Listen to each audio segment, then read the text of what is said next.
అంటే గృహాన్ని విడిచి ఆరామానికి వెళ్ళాలి.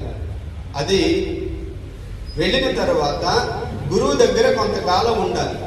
గురువు పర్యవేక్షణలో కొంతకాలం ఉన్న తరువాత ఏం చేస్తారు? ఉంటూ ఉన్నటువంటి క్రమంలో తర్వాత దశకు సంబంధించినటువంటి శిక్షణను ఇప్పుడు ఇవ్వడం జరుగుతుంది.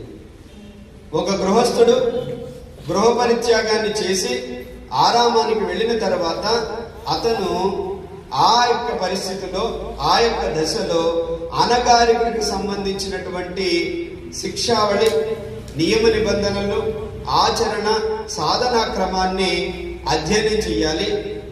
తన్ను తాను తయారు చేసుకోవాలి. ఆ యొక్క శిక్షణకు అనుగుణంగా తనను తాను తయారు చేసుకోవాలి. ఎప్పుడైతే గురువు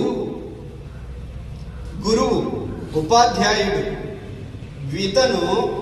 ఇతను పరిపూర్ణతను సాధించాడు, అనగారిక అవ్వడానికి పరిపూర్ణతను సాధించాడు అని గురువు ఎప్పుడైతే అనుకుంటాడో అతనికి అనగారిక దీక్ష ఇవ్వడం జరుగుతుంది. ఈ కాలం నెల కావచ్చు, 2 నెలలు కావచ్చు, సంవత్సరం కావచ్చు, 5 సంవత్సరాలు కావచ్చు, ఆ ఉపాధ్యాయుడే నిర్ణయించడం జరుగుతుంది. ఆ తర్వాత అనగారిక దీక్ష తీసుకున్నటువంటి క్రమంలో అనగారికుడిగా తన యొక్క నియమావళిని అనుసరిస్తూనే శ్రామణీయుడికి సంబంధించినటువంటి శిక్షాపదాన్ని అధ్యయనం చేస్తాడు, సాధన చేయడం జరుగుతుంది. ఉదాహరణకు అనగారికుడిగా 10 శీలాలను పాటించినట్లయితే ఈ శ్రామణీయుడు అయిన తర్వాత 75 నియమాలను కూడా పాటించవలసి ఉంటుంది. ఆ నియమాలను అధ్యయనం చేస్తూ ఆ శ్రామణీయుడికి తగినటువంటి ఆ వ్యక్తిత్వాన్ని, వ్యవహార శైలిని అతను అందిపుచ్చుకోవాల్సి ఉంటుంది.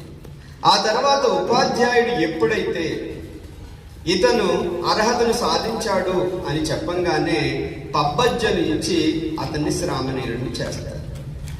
శ్రామణీయుడు అయిన తర్వాత శ్రామణీయుడుగా బిక్కుకు సంబంధించినటువంటి ఆ వినయ నియమాలతో పాటు దానికి సంబంధించినటువంటి శిక్షాపదాన్ని ఆచరించవలసి ఉంటుంది.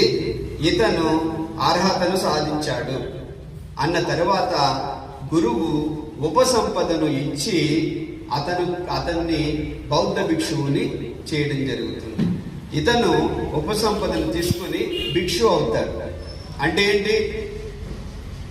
గృహాన్ని విడిచిపెట్టి ఆరామానికి చేరుకోవడం, అనగారికుడిగా, రెండవది శ్రామణీయుడు, మూడవది భిక్షు. ఇదంతా కూడా ఉపాధ్యాయుడే చూసుకుంటాడు. ఈ యొక్క ధమ్మ మార్గంలో ఉపాధ్యాయుడు తల్లి తండ్రితో సమానం. ఆ తర్వాత భిక్షువు అయిన తర్వాత థేరవాద కానీ, వజ్రయానం కానీ, మహాయానం కానీ 7 సంవత్సరాలు ప్రవచనం ఇవ్వకూడదు.